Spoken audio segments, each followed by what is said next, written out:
नमस्कार विद्यार्थी मित्र हो. आपल्याकडं 29 आणि 30 जुलैला कामगार विभागाचं जे काही निरीक्षक, लेखापाल आणि टंकलेखक या पदांची परीक्षा झाली होती. त्या संदर्भात मला बऱ्याच विद्यार्थ्यांचे फोन आणि मेसेजेस येत होते की सर कट ऑफ काय लागेल किंवा कट ऑफ प्रेडिक्शन काय आहे ॲक्च्युली, जेणेकरून पुढची दिशा आम्हाला ठरवायला बरं पडेल. तर त्या अनुषंगाने मी हा व्हिडिओ बनवत आहे. तर आपल्याकडे परीक्षा झाली 29 आणि 30 जुलैला.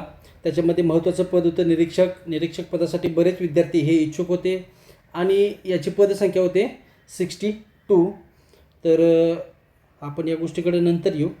तर त्या दृष्टिकोनातून आपण बघितलं की फर्स्ट ॲन्सर की आलेले आहे, त्यांनी ऑब्जेक्शन वगैरे पण मागवलेले आहेत आणि त्याच्यानंतर सेकंड ॲन्सर की पडेल आणि सेकंड ॲन्सर कीच्या नंतर तुमचा रिझल्ट कुठेतरी डिक्लेअर होईल असं मला वाटते. तर त्या अनुषंगानं की ज्या मी एक 6-7 घटक काढलेले आहेत, त्या 6-7 घटकच्या 6-7 घटकांना फोकस करून आपण डिस्कस करू की हा कट ऑफ किती लागेल.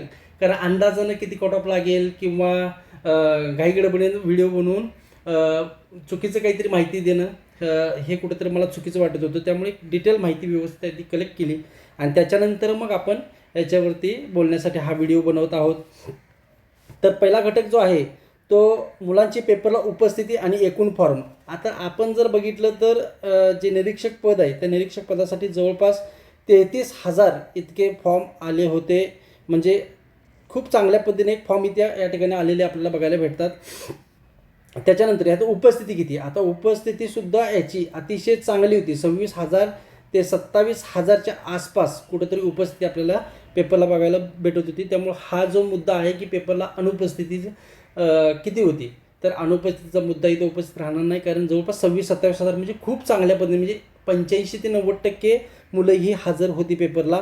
आणि जे गैरहजर होते ते सिरियस होते, नॉन सिरियस कॅन्डिडेट होते. त्यामुळे त्याचा इम्पॅक्ट कुठं कटऑफवर होईल असं मला व्यक्तिगत वाटत नाही. त्यामुळं पेपरला उपस्थिती पण होती, एकूण फॉर्म पण चांगल्या पद्धतीने होती. त्यामुळं कॉम्पिटिशन ही सुद्धा एक चांगली कॉम्पिटिशन होती.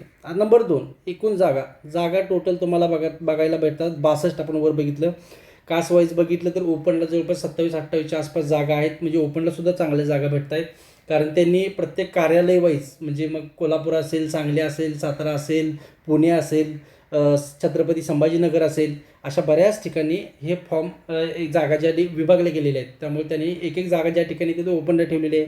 काही ठिकाणी SC कास्ट आणि VJNT सारख्या यांनासुद्धा जागा ह्या दिलेल्या आहेत. त्यामुळं ओपनला जवळपास 27 ते 28 जागा, OBCला 4 ते 5 जागा, अशा जागा ते डिवाईड केल्यात. 62 जागा होत्या.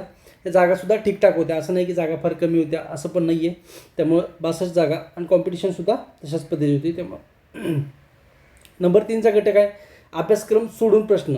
आता हा सर्वात महत्त्वाचा घटक आहे. कारण त्यांनी सिलेबसमध्ये आपल्याला माथाडी कायदा जो माथाडी आणि हमाल कायदा जो 1969चा आहे आणि खाजगी सुरक्षा रक्षक विधेयक कायदा जो आहे तो 1981चा आहे. हे सिलेबसमध्ये आपल्याला डिटेल मेन्शन केलं होतं. आणि त्यांनी असं सांगितलं होतं इतर कामगार कायदे. मग आता मुलांनी काय केलं, इतर कामगार कायदे म्हणजे जवळपास आपल्याकडे 52-53 कामगार कायदे आहेत. मग तो 48चा असेल, 65चा असेल, 72चा असेल, 36चा असेल, हे सगळे कायदे त्या मुलांनी केले. पण पेपरला ह्या 52मधला एकही कायदा आलेला नाही.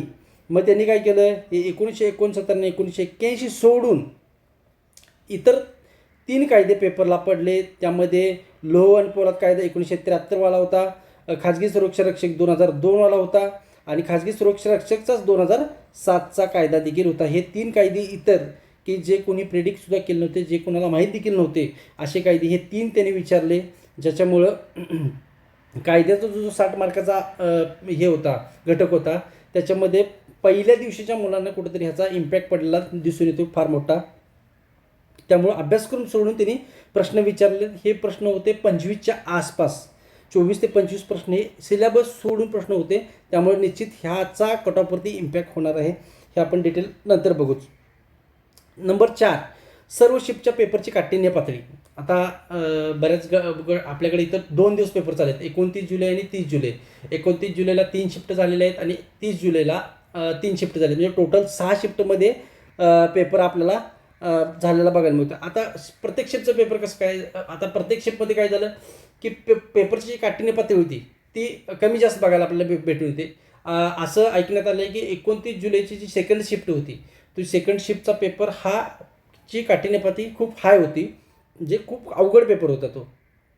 जे 29 जुलैची जी फर्स्ट शिफ्ट होती त्याचा पेपर सोपा होता आणि 30 जुलैचे पेपरसुद्धा तिन्ही शिफ्टचे सोपे असलेले बघायला मिळतात. आणि त्याचं प्रमुख कारण म्हणजे काय, 29 जुलैच्या 3 शिफ्टला आपल्याला त्यांना कायदे समजले की मुलांना की 29 जुलैला हे 3 इतर कायदे आपल्याला विचारले जातात. 2002, 2007 आणि 1973चा हे 3 कायदे 30 जुलैच्या मुलांना समजले होते. त्यामुळे त्यांनी त्या दिवशी ते प्रिपेअर केले होते. त्याचा इम्पॅक्ट कुठंतरी आपल्याला त्या मुलांना फायदा मिळताना दिसून येतो आहे. त्यामुळे 30 जुलैचे जे मुलं आहेत तर 30 जुलैच्या मुलांना कुठंतरी ह्याचा एक बेनिफिट भेटताना दिसून येतो आणि त्याचा मार्कामध्ये पण इम्पॅक्ट दिसून येतो. त्यामुळे पेपरची काठिण्य पातळीसुद्धा आपोआपच 30 जुलैच्या मुलांची इझी झालेली आपल्याला बघायला भेटून येते. त्यामुळं सर्व शिफ्टची काठिण्य पातळी ह्याचा मोठा इम्पॅक्ट हा कटऑफवरती आपल्याला बघायला भेटून येईल. त्याच्यानंतर एकूण शिफ्ट आता एकूण शिफ्ट आपल्याकडे झाले टोटल 6.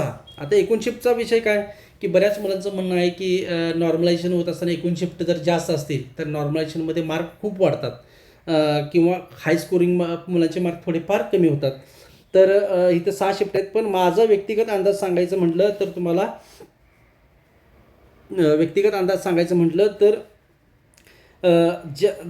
एकूण शिफ्टपेक्षासुद्धा मुलांना किती कमी जास्त किंवा कोणती शिफ्ट जास्त अवघड आहे आणि कोणती शिफ्ट सोपी आहे ह्याच्यावरती मला असं वाटतं बरंचसं डिपेंड आहे.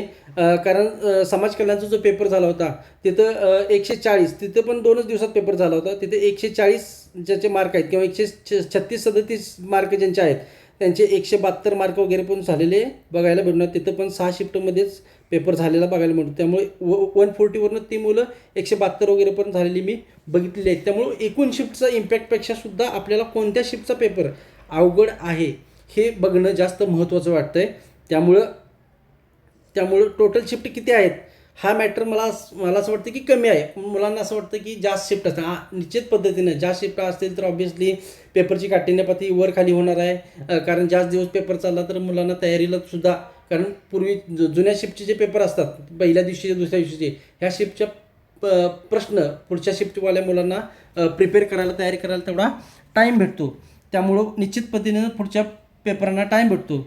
पण याच ठिकाणी देखील दुसऱ्या दिवशीसुद्धा मुलांनी हे 3 कायदे करून गेल्यामुळं सुद्धा इथं इम्पॅक्ट 30 जुलैला बघायला भेटून येतो. त्यामुळं 29 जुलैच्या मुलांना कुठंतरी याचा कमी फायदा झालेला आहे आणि 30 जुलैच्या मुलांना याचा फायदा झालेला आहे. त्यामुळे मार्कामध्ये तसा ट्रेंड बघायला भेटेल. त्याचा इम्पॅक्ट ऑब्व्हियसली नॉर्मलायझेशनमध्ये दिसून येईलच आपल्याला. त्यामुळे एकूण शिफ्ट कितीपेक्षा कोणती शिफ्ट अवघड हे मला जास्त महत्त्वाचं वाटतं आहे. कारण समाज कल्याणमध्ये अशा मार्कांचे तो पण 2च दिवसात म्हणजे 6 शिफ्टमध्ये पेपर झाले होते आणि मार्क अशा पद्धतीने वाढले होते. 30-30 मार्कसुद्धा त्या ठिकाणी वाढलेले आपल्याला बघायला भेटून येतात. Number 6 second answer key. आता second answer कीचं first answer key त्यांनी आता दिलेलेच आहे. त्यांनी ऑब्जेक्शनला सुद्धा टाईम दिलेला आहे आणि ऑब्जेक्शन नंतर पण बऱ्याच ठिकाणी बघितलं तर आपल्याला कुठेही प्रश्नामध्ये जास्त चेंजेस होतील असं वाटत नाही. त्यामुळं ह्या सेकंड अँसर कीचं जसं MPSCमध्ये 12 प्रश्न 15 प्रश्न चेंज प्लस कॅन्सल होतात आणि त्याचा मोठा इम्पॅक्ट कटऑफवरती होतो, तसं या ठिकाणी मला बघायला भेटत नाही आहे. निश्चित पद्धतीने कुठेतरी चुकून एखाद्या शिफ्टमध्ये एखाद दुसरा क्वेश्चन जर चेंज किंवा कॅन्सल होत असेल तर तो मुलं टाकतील. त्यामुळे त्याचा इम्पॅक्ट मला काय इतका वाटत नाही. थोडाफार प्रमाणामध्ये त्याचा इम्पॅक्ट दिसून येईल. त्याच्यानंतर महत्त्वाचा मुद्दा जो आहे तो 7 नंबरचा नॉर्मलायझेशन हा या कामगार विभागाच्या भरतीमधला सर्वात महत्त्वाचा मुद्दा आहे. कारण कोणत्या शिफ्टच्या मुलांना किती मार्क भेटणार किंवा नॉर्मलायझेशन नंतर किती मार्क होणार ह्याच्यावरतीच तुमचा टोटली कट ऑफ जो आहे तो डिफेंड असलेला आपल्याला बघायला दिसून येतो. कारण हे नॉर्मलायझेशन होऊन किती मार्क होतात तुमचे फर्स्ट पहिल्या दिवशीच्या मुलांचे आणि सेकंड दिवशीच्या मुलांचे, कारण त्यांनी सिलेबस सोडून काही क्वेश्चन विचारले होते. सेकंड डेला त्याचा बेनिफिट किती भेटला हे टोटली तुम्हाला सगळ्या गोष्टी या नॉर्मलायझेशनमध्ये बघायला दिसून येतील. आणि आत्ताचा जो कट ऑफ आहे हा टोटली नॉर्मलायझेशन मेथडवरती डिपेंड आहे. त्यामुळं हा मी म्हणतो की यावेळच्या कामगार भरतीचा कट ऑफचा बॅकबोन पॉईंट आहे जो नॉर्मलायझेशनमध्ये मुलांचे मार्क किती वाढणार किंवा किती कमी होणार ह्याच्यावरती तुमचा कट ऑफ आपल्याला बघायला भेटून येईल. त्याच्यानंतर 7 नंबरचा मुद्दा आहे 30 जुलैच्या मुलांना झालेला फायदा. आता मग वरती पण आपण ती गोष्ट डिस्कस केली, पण हा सेपरेट मुद्दा डिस्कस करण्याचं कारण म्हणजे जे 3 कायदे वेगळे विचारले होते, हे 3 कायदे 30 जुलैच्या मुलांना कुठेतरी बेनिफिशरी बघायला भेटून येतात आणि जवळपास हे 20 ते 25 मार्काचा इम्पॅक्ट, 20 एक क्वेश्चनचा इम्पॅक्ट तर निश्चित पद्धतीने टाकतायत. कारण फर्स्ट दिवशीच्या म्हणजे 29 तारखेच्या ज्या मुलांना हे